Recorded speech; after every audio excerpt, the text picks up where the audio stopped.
한국과 관련된 방송이라도 하면 호적에서 파버릴 줄 알아라. 저는 지금 반환 시위 현장에 나와 있는데요. 태국의 변화가 느껴지는 현장입니다. 태국 국민 여러분, 이제 한국이 아닌 중국이 태국 청년들의 일자리를 창출할 겁니다. 여기 태국의 유명한 방송사의 한 여자 PD가 반환 시위 중인 태국 군중을 뚫고 한식당으로 들어갔습니다. 할아버지의 철천지 원수인 한국인 사장을 은밀히 취재하며 태국에서 뜨거워진 반환 운동에 기름을 붓겠다는 생각이었다는데요. 취재 중 만난 비밀에 엄청난 충격을 받고 그만 방송 일을 접을 뻔했다고 합니다. 대체 어떤 일이 있었는지 오늘의 사연 만나보겠습니다. 안녕하세요. 저는 누안입니다. 태국에서 손꼽히는 재벌 가문인 럭수왕 가문의 막내딸이죠. 누군가는 저를 방콕의 프린세스라고 부르지만 사실 저는 그저 제가 사랑하는 방송 일에 푹 빠져 사는 평범한 28살 여자랍니다. 채널7에서 태국의 오늘이라는 시사교양 프로그램의 메인 PD를 맡고 있어요. 매주 태국의 현실을 날카롭게 파헤치는 프로그램이죠. 덕분에 수많은 상도 받았고 시청률 1위도 놓친 적이 없답니다. 보수적인 저희 할아버지 손밭은 제가 방송국 PD가 되겠다고 했을 때 한동안 말씀도 안 하셨는데 지금은 제 프로그램의 가장 열렬한 시청자가 되셨어요. 다만 한 가지 할아버지의 변치 않는 원칙이 하나 있습니다. 절대로 한국과 관련된 아이템은 다루지 말거라. 어린 시절부터 궁금했지만 그 이유에 대해서는 한 번도 제대로 된 설명을 듣지 못했어요. 저는 창밖으로 쏟아지는 햇살을 바라보며 오늘도 여느 때처럼 아침 뉴스를 체크합니다. 태국의 오늘 이라는 프로그램을 진행하다 보니 매 순간 새로운 소식들을 놓칠 수가 없더라고요. 방송국에서는 저를 골든 핸드라고 부르곤 해요. 지난 3년간 시청률 1위를 놓친 적이 없거든요. 럭수왕가의 막내딸로 태어나 남부럽지 않은 환경에서 자랐지만 방송 PD가 되겠다고 했을 때는 집안의 반대가 꽤 심했답니다. 특히 손밭 할아버지는 한동안 저와 말도 하지 않으셨어요. 하지만 지금은 제가 만드는 프로그램을 가장 열심히 보시는 분이 되셨죠. 저는 방송국으로 향하는 차 안에서 오늘의 일정을 확인했습니다. 아침부터 연이은 회의와 편집 일정이 빼곡하더군요. 태국의 오늘은 단순한 시사 프로그램이 아닙니다. 태국의 현재를 가장 날카롭게 들여다보는 창이죠. 지난주 방송한 남부 지역 어민들의 생활상을 다룬 에피소드는 또다시 최고 시청률을 기록했어요. 방송국에 도착하자마자 스태프들이 분주히 움직이고 있었습니다. 저마다 누안 PD님 하고 인사하는 목소리가 들리죠. 제 옆에서 늘 든든하게 일하는 피식 작가가 오늘의 스케줄표를 들고 다가왔어요. 오늘 오전에 지난주 방송 평가회의가 있고 오후에는 새로운 시즌 기획회의가 잡혀 있어요. 편집실로 향하며 지난주 방송 리뷰 자료를 훑어봤습니다. 시청자 게시판의 반응도 뜨거웠어요. 특히 어민들의 실제 이야기를 담담하게 전달한 부분에서 호평이 이어졌습니다. 이런 순간이 제가 PD라는 직업을 선택한 이유를 다시 한번 되새기게 했죠. 저는 편집실에서 마지막 검수 작업을 마치고 회의실로 향했습니다. 벽에 걸린 상장들이 눈에 들어왔어요. 올해의 프로그램상, 최우수 다큐멘터리상 등 화려한 수상 경력이 즐비했습니다. 하지만 이런 성과에 안주할 순 없죠. 매회 새로운 도전을 해야 하는 게 PD의 숙명이니까요. 그렇게 회의실에 모인 스태프들과 함께 지난주 방송을 리뷰했습니다. 좋았던 점, 아쉬웠던 점을 꼼꼼히 짚어가며 다음 방송을 위한 아이디어를 나눴어요. 제작진들의 열정적인 토론 속에서 시간이 흘러갔습니다. 그리고 점심시간에 구내식당이 아닌 럭수완 빌딩 최상층 레스토랑으로 향했어요. 이곳에서 매주 한 번씩 할아버지와 점심 식사를 하기로 한 약속이 있거든요. 할아버지는 여전히 제 방송을 꼼꼼히 체크하시고 때로는 날카로운 조언을 해주셨어요. 누안, 이번 방송도 잘 봤다. 하지만 너무 정부 비판적인 시각은 조심해야 해. 할아버지의 말씀에 고개를 끄덕이며 식사를 이어갔습니다. 창밖으로 보이는 방콕의 전경이 눈부시게 빛나고 있었어요. 이런 순간이 제 인생에서 가장 완벽한 때가 아닐까 생각하죠. 하지만 이런 평화로운 나날이 오래가지는 못할 거란 걸 그때는 전혀 알지 못했답니다. 저는 오후 회의를 앞두고 잠시 사무실에서 휴식을 취했습니다. 책상 위에는 다음 방송을 위한 자료들이 가지런히 정리되어 있었어요. 태국의 현실을 담아내는 일, 그것은 제게 단순한 직업이 아닌 사명과도 같았습니다. 하지만 곧 제 인생을 뒤흔들 새로운 도전이 찾아올 줄은 그때까지만 해도 전혀 예상하지 못했죠. 그리고 시간이 흘러 오후 2시가 됐어요. 새로운 시즌 기획회의가 시작됐습니다. 늘 그렇듯 저는 회의실 맨 앞자리에 앉아 스태프들의 기획안을 하나하나 검토하고 있었죠. 그때 문이 열리며 평소에는 볼 수 없었던 낯선 얼굴들이 들어왔어요. 안녕하세요, 누안 PD님. 저는 이사회에서 새로 부임한 타나폰 이사입니다. 타나폰 이사는 자리에 앉자마자 한 장의 문서를 제 앞에 내밀었습니다. 이번 시즌의 특별 기획안입니다. 이사회에서 직접 제안하는 겁니다. 문서를 펼치자마자 제 심장이 멈추는 것 같았죠. 큰 글씨로 적힌 제목이 눈에 들어왔습니다. 특집 다큐멘터리 한국 자본 철수가 태국 경제에 미치는 영향. 이게 무슨 말꼬리가 흐려졌어요. 회의실은 순식간에 긴장감으로 가득 찼습니다. 최근 몇몇 한국 기업들이 태국에서 철수를 검토 중이라는 소식 들으셨죠? 이 문제를 깊이 있게 다뤄야 할 때라고 봅니다. PCC 걱정스러운 눈빛으로 저를 바라보고 있었어요. 할아버지의 금기를 모르는 사람은 없었으니까요. 죄송하지만 저희 프로그램의 방향성과는 맞지 않을 것 같네요. 최대한 공손하게 거절의 뜻을 전달했습니다. 타나폰 이사가 미소를 지으며 말했어요. 누안 PD님, 지난 분기 시청률 보고서 보셨나요? 우리 채널의 주시청 시간대 시청률이 계속 하락하고 있습니다. 잠시 침묵이 흘렀고 그가 다시 입을 열었죠. 이사회에서는 이번 특집이 꼭 필요하다고 판단했습니다. 시청률 압박이 심한 상황에서 아시죠? 그의 말에 담긴 의미를 모르지 않았어요. 거절하면 제 자리가 위험해질 수도 있다는 경고였죠. 시간을 주시겠어요? 검토해보고 답변 드리겠습니다. 겨우 이 말을 꺼낼 수 있었어요. 회의가 끝나고 사무실로 돌아와 창밖을 바라봤습니다. 럭수한 빌딩이 저 멀리 보이네요. 할아버지가 계신 곳이죠. 누안 PD님, PCC 조심스레 다가왔어요. 혹시 거절하시면 정말 프로그램이 위험해질까요? 그럴 것 같아. 이사회가 직접 나선 걸 보면 이미 결정된 사안일 거야. 한숨을 쉬며 자리에 앉았습니다. 책상 위에는 그동안 받았던 상장들이 놓여 있었죠. 태국의 오늘이 이룬 모든 성과들이에요. 피식, 할아버지께 어떻게 말씀드려야 할지 모르겠어. 하지만 PD님, 이번에는 어쩔 수 없지 않을까요? 저희가 다루려는 건 현재 진행형인 경제 문제잖아요. 피시세 말이 맞았어요. 하지만 할아버지의 단호한 표정이 떠올랐죠. 40년 전부터 이어진 금기를 깨는 일이에요. 그때 휴대폰이 울렸습니다. 진흥 이사장님이셨어요. 누안 양, 잠시 내 사무실로 올라와 주겠나? 이사장실로 향하는 발걸음이 무거웠어요. 문을 열자 타나폰 이사를 포함한 몇몇 임원들이 자리에 있었습니다. 안깨나, 누안 양, 자네의 고민을 이해해. 하지만 이번 특집은 반드시 필요하네. 이사장님의 목소리는 부드러웠지만 그 속에 담긴 단호함이 느껴졌어요. 우리 채널 7이 태국 최고의 방송사로 자리 잡은 건 현실을 직시하는 용기가 있었기 때문이야. 자네도 알고 있지 않나? 네, 알고 있습니다. 이번 한국 기업들의 철수 움직임은 우리 경제에 큰 영향을 미칠 수 있어. 시청자들에게 이 사실을 제대로 전달하는 것이 우리의 책임이라네. 결국 수락할 수밖에 없었어요. 하지만 마음 한켠이 무거웠죠. 저는 사무실로 돌아와 기획안을 다시 펼쳤습니다. 40년간의 한태 경제협력과 그 이면이라는 부제가 눈에 들어왔어요. 40년, 할아버지가 금기시하던 시기와 정확히 일치하는 숫자였죠. 피식, 취재 준비해. 내일부터 시작할 거야. 네, PD님. 근데 럭수안 회장님께는 지금으로선 말씀드리지 않을 거야. 방송이 나갈 때까지는 창밖으로 석양이 지고 있었어요. 평소라면 이 시간쯤 할아버지와 저녁 식사를 하고 있었을 텐데 오늘은 약속을 취소했죠. 아직은 할아버지를 마주할 용기가 나지 않았으니까요. 제 책상 위 모니터에는 새로운 기획안이 띄워져 있었습니다. 이제 돌이킬 수 없는 선택을 한 거예요. 이 선택이 제 인생을 완전히 바꿔놓을 거란 걸 그때는 미처 알지 못했답니다. 그렇게 취재 첫날이 되었습니다. 방콕 외곽의 공단 지역은 생각보다 훨씬 황폐했어요. 철수 위기에 처한 한국 기업의 현장을 찾았죠. 카메라를 든 PCC 제 뒤를 따랐습니다. 누안 PD님, 저기 노조 관계자들이 모여 있어요. 공장 정문 앞에는 수십 명의 노동자들이 모여 있었어요. 고용보장이라고 쓰인 피켓을 들고 있었죠. 그들에게 다가가려는 순간 익숙한 목소리가 들렸습니다. 누안? 정말 내가 맞아. 돌아보니 대학 시절 친구였던 파이린이었어요. 예전에 수줍은 모습은 온데간데였고 노동단체 활동가라는 게 한눈에 보였죠. 파이린, 여기서 널 만나다니. 나야말로 놀랐어. 럭수안가의 공주님이 이런 곳에 다 왔네. 파이린의 말투는 조금 날카로웠지만 눈빛만큼은 예전 그대로였어요. 지금 이 공장에서 벌어지는 일 제대로 취재해줘. 노동자들이 하루아침에 일자리를 잃을 위기야. 저는 파이린의 도움으로 노동자들을 만날 수 있었어요. 그들의 이야기는 제가 알던 것보다 훨씬 복잡했죠. 그리고 점심시간에 파이린이 람차이라는 식당으로 저를 데려갔어요. 허름해 보이는 가게였지만 문을 열자마자 맛있는 냄새가 풍겼습니다. 이 집 주방장님을 꼭 만나봐야 해. 40년 전부터 이 공단에서 일하신 분이야.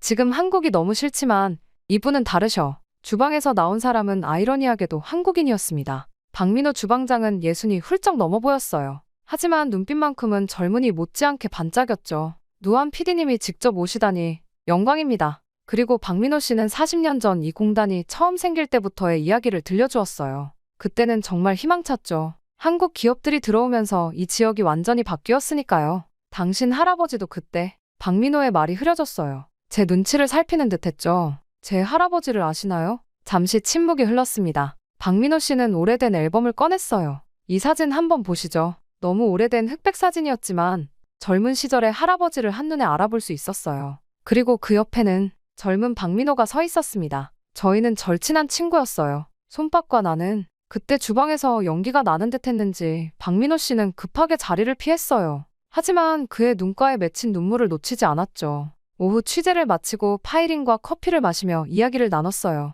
너희 할아버지 이야기는 들었어. 40년 전 한국 기업들이 처음 들어올 때 가장 큰 반대를 하셨다면서? 그랬다고 들었어. 하지만 자세한 이유는 나도 몰라. 그럼 박민호 아저씨와의 관계도 모르는 거야? 저는 고개를 저었어요. 파이리는 한숨을 쉬더니 낡은 신문 스크랩을 보여줬습니다. 이건 40년 전 신문이야. 당시 한국 기업 유치를 둘러싼 갈등을 다룬 기사야. 기사를 읽어내려가는 제 손이 떨렸어요. 할아버지와 박민호의 이름이 여러 번 등장했죠. 서로 다른 입장에서.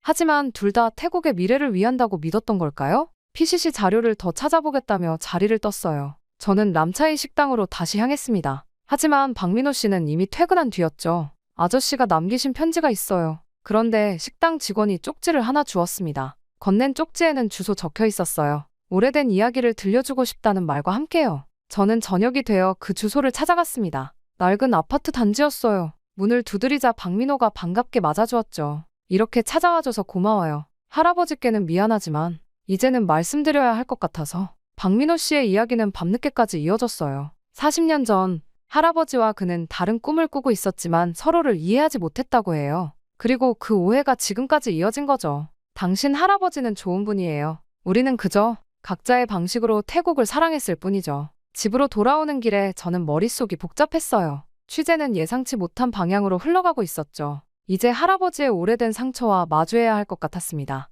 럭수한 빌딩이 밤하늘에 우뚝 솟아 있었어요. 저 높은 곳에서 할아버지는 어떤 생각을 하고 계실까요? 40년 동안 가슴 한켠에 묻어두었던 이야기를 이제는 들려주실 수 있을까요? 저는 편집실로 복귀했습니다. 오늘 밤은 유독 무거운 마음으로 모니터를 바라보고 있어요. 취재 영상 속에는 충격적인 현실이 담겨 있었거든요. 이번 달에만 3개의 한국 공장이 문을 닫는다고 합니다. 직접적인 실직자만 5천 명이 넘고 연관 산업까지 포함하면 그 피해가 2만 명을 넘을 것으로 예상됩니다. 경제 전문가의 인터뷰 내용이 울리는 동안 PCC 새로운 자료를 들고 들어왔어요. PD님, 더 심각한 자료가 나왔어요. 한국 기업들이 철수하면 방콕 동부 산업단지의 40%가 가동을 멈출 수도 있대요. 부품 공급망이 완전히 무너진다고. 한숨이 절로 나왔습니다. 모니터 속 노동자들의 얼굴이 더욱 선명하게 다가오네요. 우리 아이들 학비는 어떡하나. 20년을 한 회사에서 일했는데. 인터뷰에 눈물 섞인 증언이 가슴을 누르듯 무거웠어요. 그때 휴대폰이 울렸습니다.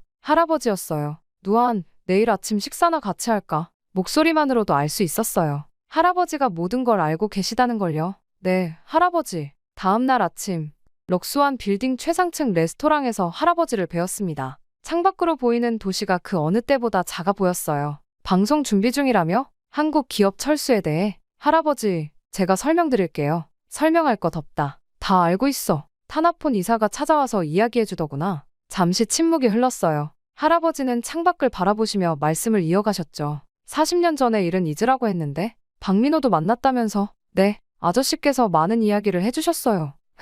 그 사람 말만 들었겠구나. 내 입장은 들어볼 생각도 없이. 할아버지, 저는 진실이 알고 싶어요. 왜 그토록 한국 기업들을 반대하셨는지. 그리고 지금은 왜? 할아버지의 표정이 복잡해지셨어요. 그래, 이제 말해주마. 드디어 진실이 밝혀질 시간이 됐습니다. 당시 우리 재벌들은 한국 기업의 진출을 반대했다. 태국 자본의 입지가 좁아질 거라 생각했거든. 하지만 박민호는 노동자들의 일자리와 기술 발전을 주장했지. PCC 보내온 경제 지표들이 떠올랐어요. 태국 수출의 30%가 한국 기업들과 직간접적으로 연관되어 있다는 수치와 반도체 산업 종사자만 15만 명이라는 통계 말이에요. 결과적으로 박민호의 선택이 옳았던 거죠? 할아버지는 쓴웃음을 지으셨어요. 그래, 내가 틀렸다. 하지만 그때는 그게 최선이라 생각했어. 우리 힘으로 산업을 일으켜야 한다고. 편집실로 돌아와 새로운 자료들을 검토했습니다. PCC 찾아낸 40년 전 문서들은 더욱 충격적이었어요. PD님, 이건 럭수한 회장님과 박민호 씨가 함께 작성한 제안서예요.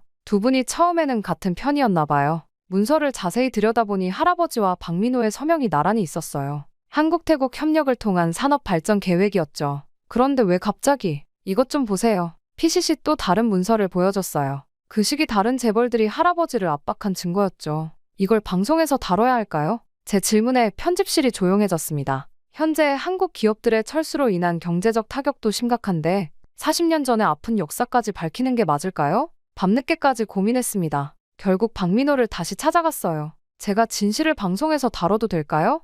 해야 해요. 이제는 모든 걸 밝힐 때가 됐어. 박민호의 단호한 목소리에 힘을 얻었습니다. 편집실로 돌아와 새로운 구성을 시작했어요. 40년 전의 진실과 현재의 위기를 함께 담아내기로 한 거죠. 피식, 우리가 할 수 있는 최선을 다해보자. 모니터에는 한국 기업 철수로 인한 경제적 파장이 숫자로 나타나고 있었어요. GDP 1.2 하락 전망, 수출 30% 감소 우려, 실업률 상승, 그리고 그 속에 숨겨진 40년 전의 이야기까지. 이 방송이 할아버지의 마음을 아프게 할 수도 있어요. 하지만 이제는 모든 진실을 마주할 때가 된 것 같았습니다. 방송 전날 밤, 편집실은 그 어느 때보다 긴장감이 감돌았어요. 모니터 속에서는 제가 만든 다큐멘터리의 마지막 장면이 흐르고 있었습니다. 1984년 태국 산업의 새로운 장을 열었던 한국 기업들의 진출. 그리고 2024년 우리는 또 다른 기로에 서 있습니다. 나레이션이 흐르는 동안 PCC 조심스레 다가왔어요. PD님, 마지막으로 확인해 보시겠어요? 저는 고개를 끄덕였습니다.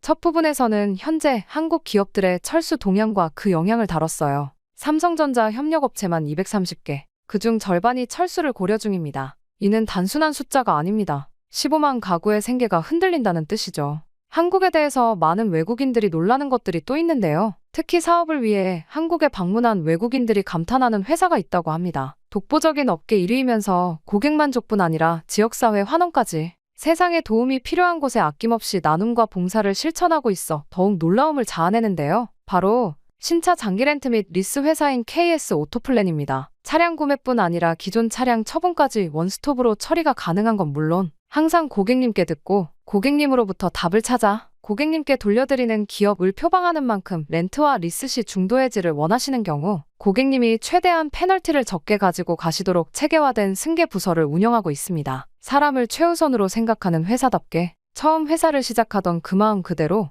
취약계층 아동과 시설의 지원을 아끼지 않는 KS 오토플랜. 따뜻한 심장을 가진 KS 오토플랜이 구독자 여러분들을 위해 특별한 혜택을 준비했습니다. 지금 고정 댓글을 클릭하시고 구독자분들만을 위한 특별한 혜택과 함께 이웃을 위한 나눔까지 실천해보세요. 이제 소유가 아닌 이용의 시대. 더 현명한 선택을 원하시다면 지금 당장 KS 오토플랜에서 시작하세요. 이어서 40년 전으로 돌아가는 부분이 나왔어요. 할아버지와 박민호의 젊은 시절 사진이 화면을 채웠죠. 럭스완 손밭 회장과 노동운동가 박민호. 처음에는 같은 꿈을 꾸었던 두 사람이 왜 서로 다른 길을 선택했는지 오늘 최초로 공개합니다. 갑자기 심장이 쿵쾅거렸어요. 할아버지께서는 이 방송을 어떻게 보실까? 하지만 이제 돌이킬 수는 없었죠. 다음날 아침 방송이 나가기 직전이었어요. 휴대폰이 울렸습니다. 누아나, 할아버지의 목소리였어요. 할아버지, 죄송해요. 방송, 할아버지도 보마. 내가 찾은 진실이 무엇인지. 저는 떨리는 마음으로 방송을 지켜봤어요.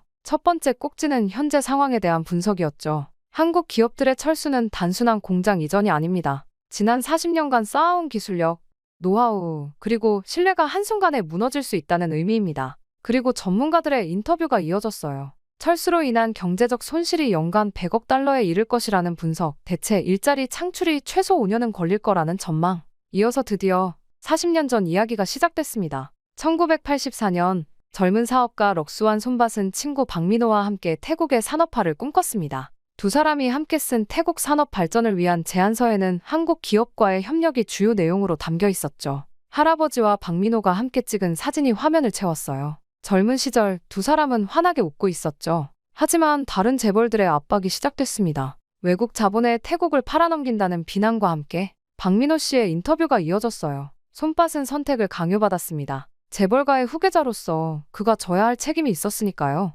방송은 계속 이어졌고 마지막으로 할아버지의 최근 모습이 나왔습니다. 제가 몰래 찍은 영상이었어요. 지난 40년, 박민호가 옳았어. 한국 기업들은 우리에게 단순한 투자자가 아닌 진정한 파트너였지. 이제야 이 말을 할 수 있어서 다행이다. 그렇게 방송이 끝나고 사무실에는 정적이 흘렀어요. 그때 PCC 소리쳤죠. PD님, 온라인 반응이 심상치 않아요. 시청자 게시판은 순식간에 뜨거운 반응으로 가득 찼습니다. 40년 전 그런 일이 있었다니? 럭스완 회장님의 용기에 박수를 보냅니다. 한국 기업들, 제발 떠나지 말아주세요. 쏟아지는 댓글을 읽는 동안 전화가 왔어요. 박민호 씨였습니다. 누안, 고마워요. 40년 만에 드디어 이 이야기를 할 수 있어서. 박민호 씨의 목소리가 흔들렸어요. 그리고 얼마 후 할아버지께서 방송국으로 직접 찾아오셨습니다. 누아나, 할아버지는 저를 꼭 안아주셨어요. 내가 숨기고 싶었던 과거를 내가 이렇게 아름답게 만들어주다니. 그때 누군가 문을 노크했어요. 박민호였습니다. 민호야, 오랜만이야. 이 친구야. 40년 만에 재회였어요. 두 분은 말없이 서로를 바라보다가 이내 뜨거운 포옹을 나누셨죠. 이제 우리가 함께 할 일이 있지 않을까. 할아버지의 말씀에 박민호가 고개를 끄덕였어요. 그날 저녁 방송국에는 뜻밖의 소식이 들어왔습니다. 한국 대기업 협의회에서 기자회견을 자청했다는 거예요. 태국에서의 철수 계획을 전면 재검토하겠습니다. 40년의 신뢰를 저버릴 수는 없습니다. PCC 달려왔어요. PD님, 시청률이 나왔어요. 역대 최고. 하지만 그건 중요하지 않았어요. 제 눈앞에서 포옹하고 계신 두 분, 40년의 오해를 풀고 다시 손잡은 두 분을 보는 것만으로도 충분했으니까요.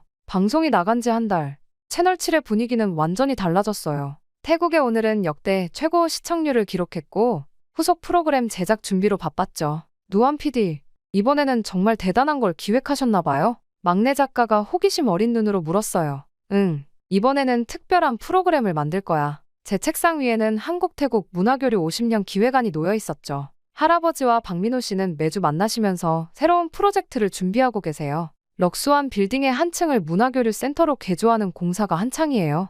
누아나, 이리 와보거라. 할아버지께서 센터 공사 현장으로 저를 부르셨어요. 여기 한쪽은 전시관으로 꾸밀 거다. 40년 전부터 지금까지 한국과 태국이 함께 걸어온 길을 보여주는. 박민호 씨도 함께 계셨는데 두 분이 나란히 서서 도면을 보시는 모습이 참 좋아 보였습니다. 가슴이 뭉클하더라고요. 민호야, 그때 내가 했던 말이 맞았어. 우리가 서로를 이해하고 배우면서 함께 발전할 수 있다는. 할아버지의 말씀에 박민호 씨가 미소를 지으셨죠. 이제라도 이렇게 함께 할 수 있어서 다행이야. 새로운 프로그램의 첫 회는 한국-태국 수교 이후의 역사를 다뤘어요. 특히 1997년 외환위기 때 양국이 서로 도왔던 이야기는 많은 시청자들의 마음을 울렸답니다. 태국이 어려울 때 한국 기업들은 철수하지 않았습니다. 오히려 더 많은 투자를 했죠. 우리도 그들의 신뢰에 보답할 차례입니다. 방송을 보신 할아버지께서 눈시울을 붉히셨어요. 내가 40년 동안이나 고집을 부렸구나. 그렇게 문화교류 센터가 완공되던 날 뜻밖의 손님들이 찾아왔어요. 한국 대기업 회장들이었죠. 럭수안 회장님, 40년 전 그때 저희를 받아주셔서 감사합니다. 아닙니다. 제가 오히려 사과드려야 할 것 같네요. 이제는 매주 새로운 프로그램을 제작하고 있습니다. 한국-태국 청년들의 도전이라는 코너에서는 양국의 젊은이들이 서로의 문화를 배우고 새로운 사업을 시작하는 모습을 담았죠. PD님, 시청자 게시판 봤어요? 우리 프로그램 보고 한국어 학원에 등록했다는 분들이 엄청 많아요. PCC 신나서 알려주었어요. 그리고 문화교류 센터에서는 매주 다양한 행사가 열립니다. 한국어 강좌는 기본이고 K-팝 댄스 클래스, 한식 요리 교실까지. 박민호가 직접 요리를 가르치시는 날이면 센터가 발 디딜 틈이 없을 정도예요. 누안, 이제 내가 진짜 내 이야기를 해줄게. 어느 날 저녁, 할아버지께서 카메라 앞에 앉으셨어요. 새로운 다큐멘터리 시리즈의 시작이었죠. 40년 전, 나는 두려웠다. 우리의 것을 지키려다 더 큰 것을 놓칠 뻔했지. 할아버지의 인터뷰는 5부작 특집으로 제작됐어요. 태국 산업의 부활을 꿈꾸며라는 제목의 이 다큐멘터리는 또다시 화제를 모았죠.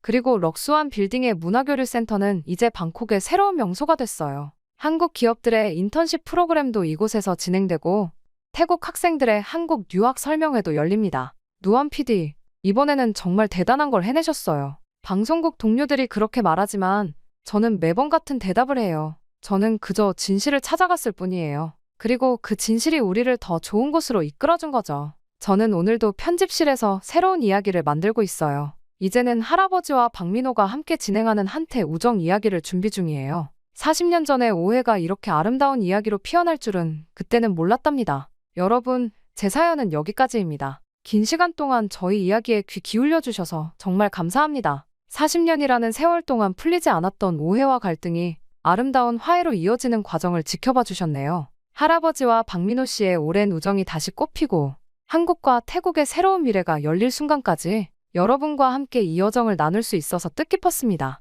댓글로 여러분의 생각과 감상을 남겨주시면 감사하겠습니다. 다음에 또 좋은 이야기로 찾아뵙겠습니다. 시청해주셔서 감사합니다. 안녕히 계세요. 왜 다들 한국 타령인 거야? 여기 일본의 저명한 경제신문 여기자가 한국으로 취재를 하러 온 뒤 그대로 굳어버렸습니다. 한국이 이렇게 잘 나갈 리는 없다며 의심의 눈초리를 거두지 못하던 이 기자는 한국에서 취재를 시작하자마자 크나큰 충격에 휩싸였다고 하는데요. 과연 어떤 사연일지 한번 만나보겠습니다. 안녕하세요. 제 이름은 나카무라 유리코입니다. 일본 최대 경제지 니케이 신문의 산업부 기자죠. 저는 도쿄대 경제학부를 수석으로 졸업하고 미국 월스트리트 저널 인턴십까지 거치며 기자로서 최고로 밟을 수 있는 엘리트 코스를 걸어왔다고 자부했어요. 국내외 유수 언론사들의 러브콜을 뿌리치고 니케이를 선택했을 만큼 자신만만했던 제가 한국만큼은 절대 취재하고 싶지 않을 만큼 트라우마를 가지고 있습니다. 지금 생각해도 손이 떨리고 심장이 벌렁거리는데요. 이렇게까지 한국이 저에게 영향을 미친 그 이야기를 들려드리려고 합니다. 도쿄의 오후 2시 일본경제신문사 32층 사무실에서 저는 모니터 속 숫자들과 씨름하고 있었습니다. 아직도 매일이 긴장의 연속이에요. 손목시계로 마감 시간을 확인하며 초조하게 키보드를 두드리고 있을 때였죠. 나카무라 씨, 잠시 시간 있으신가요? 시마다 부장의 갑작스러운 목소리에 저는 하던 일을 멈췄습니다. 평소 신입 기자들과는 눈도 마주치지 않으시던 분이었기에 가슴이 덜컥 내려앉았어요. 실수라도 한 걸까요? 아니면 제가 쓴 기사의 문제라도? 부장님의 책상으로 향하는 짧은 거리가 왠지 길게 느껴졌습니다. 선배들의 시선이 등 뒤로 꽂히는 것 같았어요. 까만 정장 치마를 매만지며 심호흡을 했죠. 시마다 부장의 책상 위에는 두꺼운 영문 보고서가 놓여 있었습니다. 글로벌 R&D 2024라는 제목이 선명했어요. 미국의 브루킹스 연구소에서 발간한 최신 보고서였습니다. 이 자료 한번 보시죠. 특히 24페이지를 주목해주세요. 24페이지를 펼치자마자 저는 숨이 멈췄습니다. 전 세계 R&D 투자 순위가 시각화된 그래프가 눈앞에 있었어요. 1위 미국, 2위 중국, 3위 독일, 4위 일본, 그리고 2위에 한국이라는 글자가 선명했죠. 프랑스와 영국 같은 전통적인 선진국들을 제치고 달성한 성과였습니다. 이것도 확인해보세요. 시마다 부장이 건네주신 두 번째 자료는 더욱 충격적이었어요. 한국의 방산 수출이 급증하고 있다는 내용과 함께 특히 호주가 일본 대신 한국의 무기체계를 선택했다는 뉴스였습니다. 어째서 일본이 아닌 한국을? 손끝이 미세하게 떨렸어요. 고등학교 시절의 기억이 갑자기 밀려왔기 때문입니다. 전교 1등이라는 자리가 너무나 당연했던 저에게 전학생 이민주의 등장은 큰 충격이었죠. 한국에서 온 유학생이라고 해서 얕보았던 제 자신이 부끄러워질 만큼 그 친구는 뛰어난 실력을 보여줬어요. 아무리 노력해도 이민주를 이기지 못했습니다. 밤늦게까지 공부하고 주말도 반납하며 죽어라 공부했지만 3년 내내 2등이었죠. 졸업할 때까지 단 한 번도 이민주를 넘어서지 못했다는 사실이 제 자존심에 큰 상처를 남겼어요. 나카무라 씨, 한국으로 가서 이 현상의 실체를 취재해 주셨으면 합니다. 시마다 부장의 말씀에 순간 반사적으로 거절하고 싶었습니다. 전직 외교관이었던 고모의 말씀이 떠올랐어요. 한국은 영원히 일본을 따라잡지 못할 거야. 문화도 기술도 모든 면에서 열등한 나라라니까.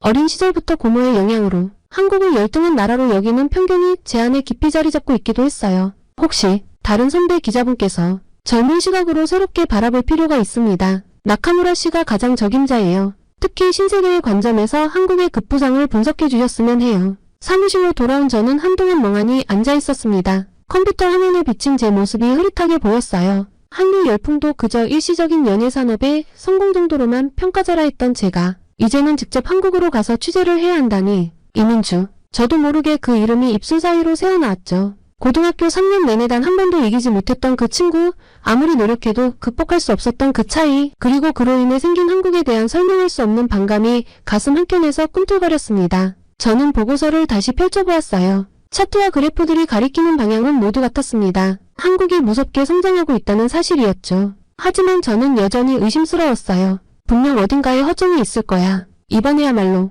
다음날 아침 저는 평소보다 2시간 일찍 출근했습니다. 한국에 대한 기존 보도자료들을 찾아보며 꼼꼼히 메모했어요. 취재 계획을 세우면서도 마음 한켠에서는 불편한 감정이 자리 잡고 있었죠. 과연 이런 나라를 취재할 가치가 있을까?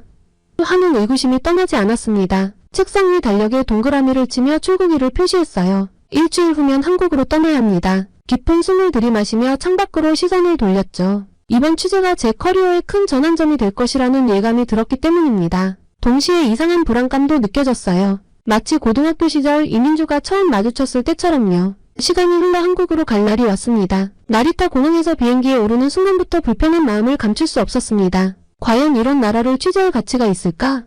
하는 의구심이 가득했어요. 비행기 안에서도 취재 계획서를 보면서 한숨만 나왔죠. 그런데 옆자리에 서 있는 승객이 제 노트북 화면을 힐끗 보더니 말을 걸어왔습니다. 한국 취재하러 가시나요? 저도 BBC 소속 기자인데 최근 한국의 급성장에 대한 특집 기사를 준비하고 있어요. 아, 그러시군요. 특히 R&D 분야의 성장이 놀랍더라고요. 프랑스 출신은 제가 보기에도 정말 대단한 성과예요. 저는 애매한 미소로 대화를 마무리했습니다. 세계 각국의 언론이 한국을 주목하고 있다는 사실이 더욱 불편하게 느껴졌어요. 인천공항에 도착했을 때 처음 든 생각은 멋지다 였지만 이내 마음을 고쳐잡았습니다. 아주 현대적이고 화려한 시설들, 반짝이는 디지털 스크린들은 공항 방문객들의 시선을 사로잡았지만 저는 전시용일 뿐일 거라 생각하며 애써 외면했습니다. 그렇게 입국장을 빠져나오는데 독일어, 프랑스어, 영어가 뒤섞인 기자들의 대화가 들렸습니다. 다들 한국의 성장에 대해 취재하러 온 것 같았어요. 이렇게 많은 나라가 한국을 주목한다고? 뭔가 이상해. 그리고 공항철도를 타고 서울로 향하는 동안 창밖 풍경을 지켜봤습니다.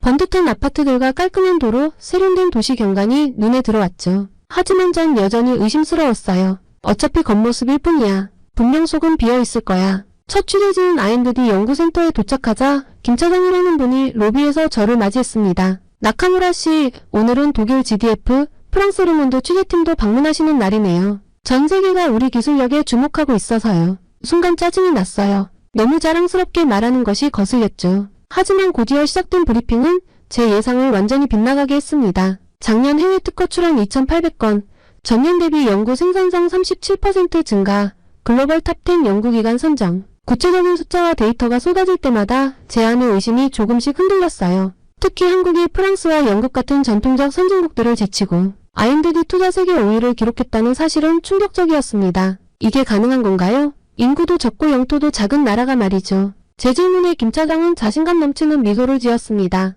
나라의 크기가 중요한가요? 열정과 집중력 그리고 효율성이 더 중요하거든요. 그 말을 듣는 순간 고등학교 시절 이민주의 모습이 떠올랐습니다. 이민주도 늘 그랬죠. 혼자 남아 공부하고 쉬는 시간도 반납하며 끊임없이 노력했었어요. 연구소 곳곳을 둘러보면서도 허점을 찾으려 애썼습니다. 최첨단 장비들과 체계적인 시스템은 분명 인상적이었지만 제 편견은 쉽게 무너지지 않았어요. 이런 첨단 장비들 전부 수입한 거죠? 아니요, 상당수가 국산입니다. 특히 이 장비는 저희가 자체 개발한 겁니다. 설명을 들을수록 불편했습니다. 마치 고등학교 시절 이민주의 시험 성적이 저보다 높게 나올 때마다 느꼈던 그 불편함이요. 인정하고 싶지 않았던 현실이 눈앞에 있었습니다. 저는 취재를 마치고 나오며 더 세밀한 취재를 결심했어요. 이번에는 반드시 한국의 허점을 찾아내고 말겠어. 고등학교 시절 이민주에게 한 번도 이기지 못했던 것처럼 또다시 패배를 인정하고 싶지 않았기 때문입니다. 호텔로 돌아오는 택시 안에서 오늘 취재한 내용을 정리했습니다. 화려한 서울의 야경이 창밖으로 흘러갔지만 저는 일부러 보지 않으려 했어요. 마치 이민주의 성적표를 외면했던 것처럼 아직은 인정하고 싶지 않았습니다. 이 도시의 실체를 그리고 제 안의 편견이 조금씩 흔들리고 있다는 사실을요. 꼭 허점을 찾아내겠다 마음먹었죠. 다음날 아침 일찍 창원에 있는 방산업체를 찾았습니다. 정문에서 보안 검색을 받으면서도 여전히 의구심이 가득했어요. 뭐 얼마나 대단하길래. 나카무라 씨, 저희 K9 자주포 생산라인부터 보여드리겠습니다. 박 실장의 안내를 받아 들어선 생산동은 제 예상을 완전히 뒤엎었습니다. 축구장 3개 크기의 공간에 첨단 자동화 설비들이 가득했어요. 정교한 로봇 팔들이 거대한 포신을 다루는 모습이 인상적이었습니다. 저기 보이는 게 호주 수출용 K9 썬더입니다. 30대 9천억 원 규모죠. 순간 귀를 의심했어요. 9천억이요? 네. 그리고 저쪽은 인도 수출용 생산 라인입니다. 현재 100대 계약 완료, 200대 추가 도입을 논의 중이에요. 박 실장의 설명이 이어졌습니다. 특히 주목할 점은 저희 K9의 생산 효율성입니다. 독일의 PGH2000과 비교해서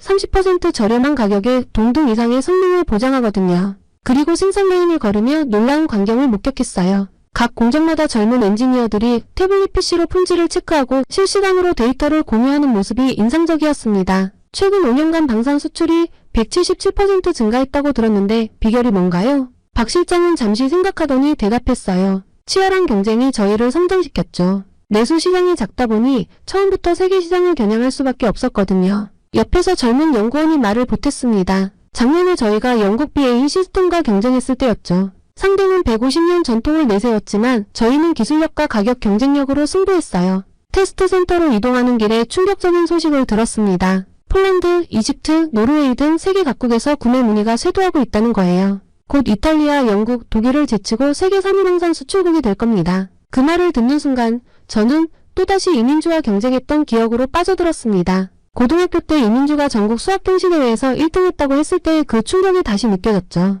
저는 더 객관적인 설명이 필요하다고 생각했어요. 그건 바로 일본인 학자의 시각이 필요한 순간이었습니다. 오후에 서울대학교 군사학과의 다나카 교수와의 미팅을 잡고 급히 서울로 올라왔습니다. 20년간 한일 방위산업을 연구해온 일본인 교수라고 해서 기대가 컸어요. 교수님, 한국의 방산 성장이 정말 실체가 있는 걸까요? 저는 제 바람이길 바라며 간절한 눈으로 교수님을 보고 있었습니다. 다나카 교수는 스무숨을 지었습니다. 처음에는 저도 믿기 힘들었어요. 도쿄대에서 군사학을 가르칠 때만 해도 한국을 그저 개발도상국 정도로 여겼으니까요. 그런데 무엇이 달라졌나요? 결정적인 계기가 있었죠. 5년 전 호주 방산 장비 전시회에서였어요. 일본 업체들이 자신만만하게 준비해간 장비들이 한국 제품과 비교되는 순간 우리의 자만심이 여지없이 무너지는 걸 봤습니다. 저는 속으로 탄식했습니다. 다나카 교수는 책상 서랍에서 자료 하나를 꺼냈어요. 보세요. 같은 성능의 장비를 한국은 30% 저렴한 가격에 생산해요. 기술력은 이미 대등하죠. 차이는 여기에 있습니다. 어떤 차이일까요?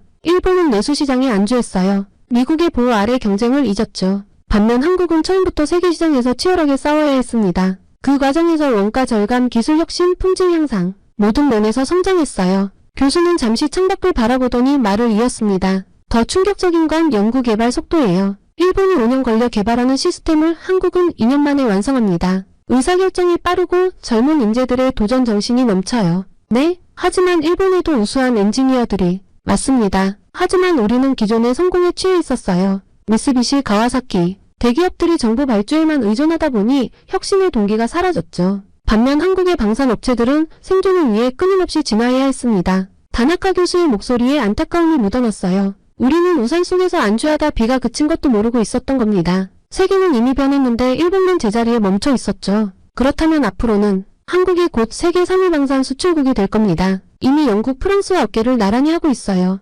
일본이 배워야 할 때입니다. 기술력만으로는 부족해요. 한국처럼 과감한 도전정신, 효율적인 생산체계, 그리고 무엇보다 세계를 상대로 경쟁할 수 있는 용기가 필요합니다. 다나카 교수의 말이 가슴에 깊이 박혔습니다. 일본인 교수의 입에서 나온 이 말은 제 마지막 의심마저 깨뜨렸어요. 연구실을 나오면서 휴대폰으로 찍어둔 K9 생산라인 사진들을 다시 봤습니다. 첨단 장비들, 젊은 엔지니어들의 자신감 넘치는 표정, 세계 시장을 향한 담대한 도전. 더 이상 의심할 여지가 없어 보였습니다. 호텔로 오는 택시 안에서 오늘 취재 내용을 정리하면서 한숨이 나왔습니다. 고등학교 때 이민주에게 느꼈던 그 불편한 감정이 다시 올라왔지만 이번에는 뭔가 달랐어요. 부정하고 싶은 현실 앞에서 저는 조금씩 변화하고 있었나 봅니다. 그리고 다음날 서울 여의도의 한 연구소에서 저는 일본 방위산업의 충격적인 실상을 듣고 있었습니다. 20년간 일본 방산업체를 분석해온 김현우 연구원의 설명이었어요. 나카무라 씨, 이 자료 한번 보시죠. 미쓰비시 중공업, 가와사키 중공업, IHI. 이 기업들의 공통점이 뭔지 아세요?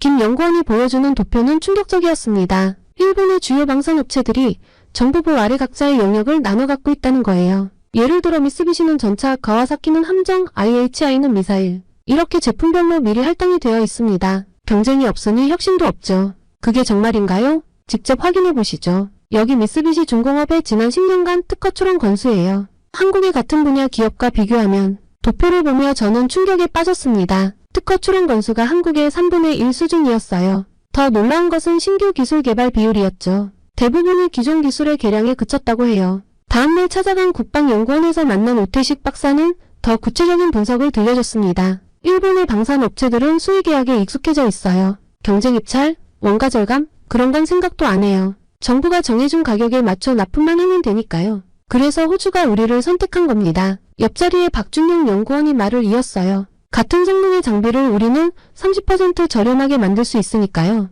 게다가 납기도 더 빠르고요. 연구원 벽면에 걸린 차트들이 눈에 들어왔습니다. 일본과 한국의 방산 수출액 추이를 비교한 그래프였어요. 2018년까지는 일본이 앞섰는데 그 이후로는 한국이 급격히 상승하고 있었죠. 이게 바로 현실입니다. 오 박사가 진지한 표정으로 말했어요. 일본은 여전히 70년대 방식을 고수하고 있어요. 높은 인건비, 비효율적인 생산체계, 관료주의적 의사결정. 이런 문제들을 전혀 개선하지 않고 있죠. 서울대 국제대학원의 나카지마 교수를 만났을 때는 더 깊은 통찰을 얻을 수 있었습니다. 일본 출신으로 한일 관계를 연구해온 그는 스무숨을 지으며 말했어요. 우리 일본은 성공의 함정에 빠졌습니다. 80년대의 영광에 취해 변화하는 세상을 보지 못했어요. 반면 한국은 끊임없이 도전하고 혁신하죠. 나카지마 교수의 연구실 책상에는 흥미로운 자료가 있었습니다. 일본 방산업체 직원들의 평균 연령은 48.5세. 반면 한국은 36.7세였어요. 신규 채용 비율도 한국이 3배 이상 높았죠. 젊은 인재들이 없어요.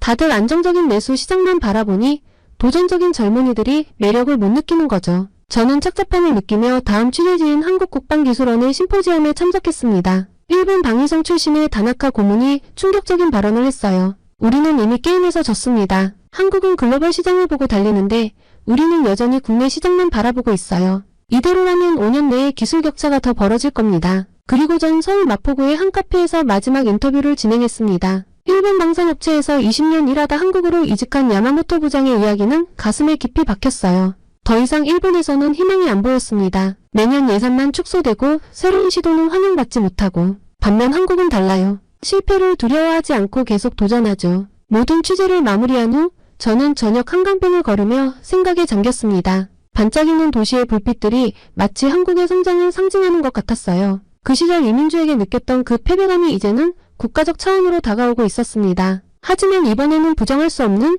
너무나 분명한 현실이었어요.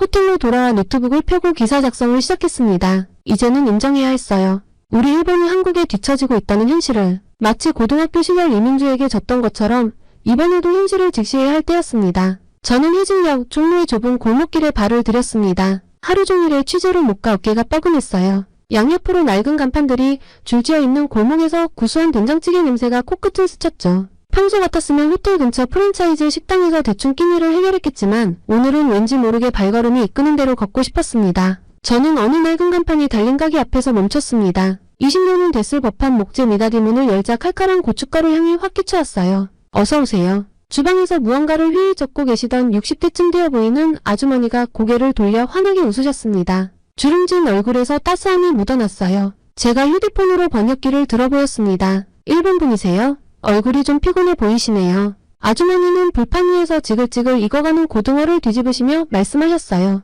오늘 특별히 만든 북엇국이 있어요. 한번 드셔보실래요? 낡은 테이블과 의자 군데군데 바른 벽지. 하지만 묘하게 정감이 가는 공간이었습니다. 아주머니는 재빨리 테이블을 닦으시고는 김이 모락모락 나는 보리차부터 내오셨어요. 서비스예요. 요즘 날씨가 쌀쌀해졌잖아요.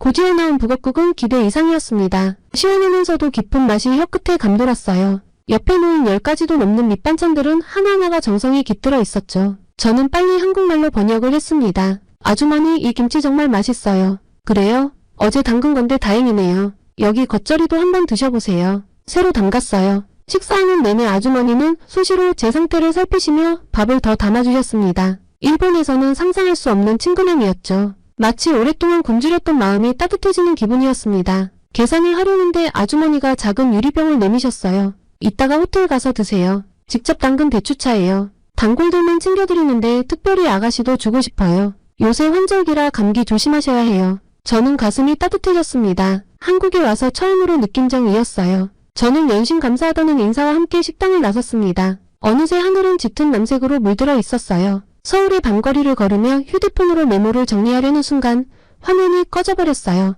이런, 배터리가 완전히 방전된 겁니다. 당황한 마음에 주변을 둘러보니 낯선 건물들 뿐이었어요. 호텔 이름은 알지만 정확한 위치가 떠오르지 않았습니다. 초조한 마음의 발걸음을 서두르다 보니 더욱 길을 잃어버린 것 같았어요. 눈물이 왈칵 쏟아질 것 같았죠. 저기, 혹시 도움이 필요하신가요? 어두워진 거리에서 불쑥 들린 목소리에 흠칫 놀랐습니다. 하지만 가로등 아래 서 있는 청년의 모습은 왠지 신뢰가 갔습니다. 단정한 옷차림에 친절한 미소를 띤 그는 자신을 박은수라고 소개했습니다. 그는 서툴지만 일본어로 말을 했어요. 일본으로 워킹홀리데이를 잠시 온 적이 있다고 했었습니다. 이건 정말 행운이었어요. 제 폰으로 도와드릴게요. 호텔 이름은 아시죠?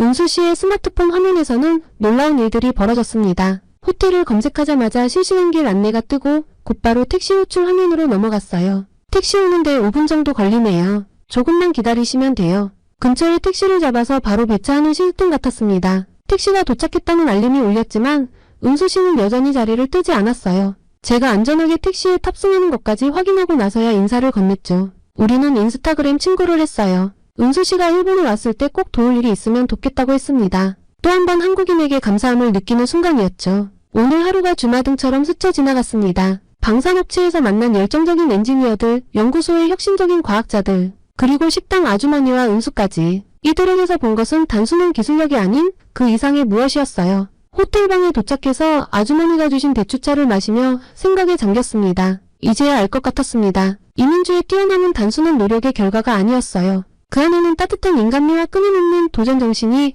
조화롭게 어우러져 있었던 거죠. 밤늦게까지 노트북에 오늘의 취재를 정리하면서 새로운 통찰을 얻었습니다. 한국의 진정한 경쟁력은 첨단 기술과 따뜻한 정이 자연스럽게 공존하는 데 있었던 거예요. 그리고 그 비밀을 오늘 하루 동안 저는 온전히 체험한 것 같았습니다. 그렇게 도쿄로 돌아온 지 일주일 만에 연재 기사가 실렸습니다. 한국의 저력, 우리가 모르는 이웃의 성장이란 제목의 기사는 신문 3면을 차지했고 웹사이트 메인에도 실렸어요. 편집부에서는 제가 쓴 원고를 거의 그대로 실어주었죠. 젊은 시각으로 본 새로운 발견이라며 오히려 더 과감하게 표현하라고 격려해 주셨어요. 하지만 기사가 나가자마자 상황은 심각했습니다. 신문사 웹사이트 댓글창에는 1시간 만에 3,000개가 넘는 댓글이 달렸어요. 대부분이 매국노 한국에 매수당했다는 악성 댓글이었죠. 특히 충격적이었던 건 이런 기자는 일본 언론사에서 쫓아내야 한다는 댓글이 무려 8,000개의 좋아요를 받았다는 거예요. 어떻게 우리나라 기자가 이런 기사를, 한국의 기술력이 우리를 앞섰다니 말도 안 되는 소리.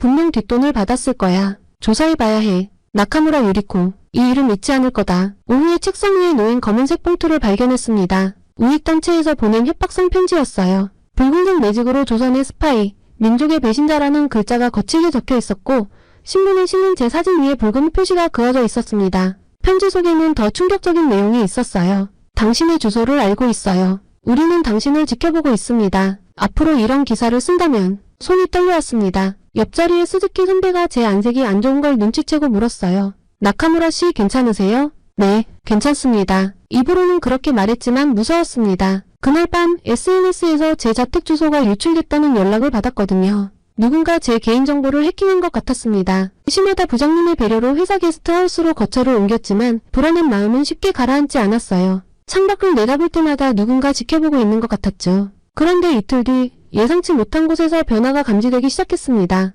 K-팝을 좋아하는 팬들이 모이는 온라인 커뮤니티에서였어요. 평소 K-팝과 한국 드라마를 좋아하던 한 대학생이 제 기사와 테러당한 댓글들을 정리하여 긴 글을 올렸더군요. 여러분, 우리가 좋아하는 한국 문화만 봐도 알 수 있지 않나요? 한국은 이미 많은 면에서 우리를 앞서가고 있어요. 아이돌 퍼포먼스 퀄리티 드라마의 영상미, 이런 게 어떻게 가능했는지 이제야 조금 이해가 돼요. 사실 전 K-팝만 좋아했는데 나카무라 기자님의 기사를 읽고 한국의 진짜 모습을 알게 된 것 같아요. 그 글에 젊은 독자들의 호응이 이어졌습니다. 맞아요. 저도 처음엔 그냥 K-팝만 좋아했는데 점점 한국의 다른 것들도 눈에 들어오기 시작했어요. 기술도 서비스도. 한국 화장품 회사 인턴십 하면서 느꼈어요. 우리가 많이 뒤처져 있다는 걸. 우리가 그동안 너무 우물안개구리였던 것 같아요. 이웃 나라를 제대로 보려고도 안 했죠. 특히 인상 깊었던 건 한 엔지니어의 댓글이었어요. 저는 한국 기업과 협업한 경험이 있습니다. 그들의 빠른 의사결정과 효율적인 시스템을 보면서 많이 배웠어요. 나카무라 씨의 기사는 우리가 마주해야 할 현실을 정확히 짚어주었습니다. 하지만 여전히 비판의 목소리가 더 거셌습니다.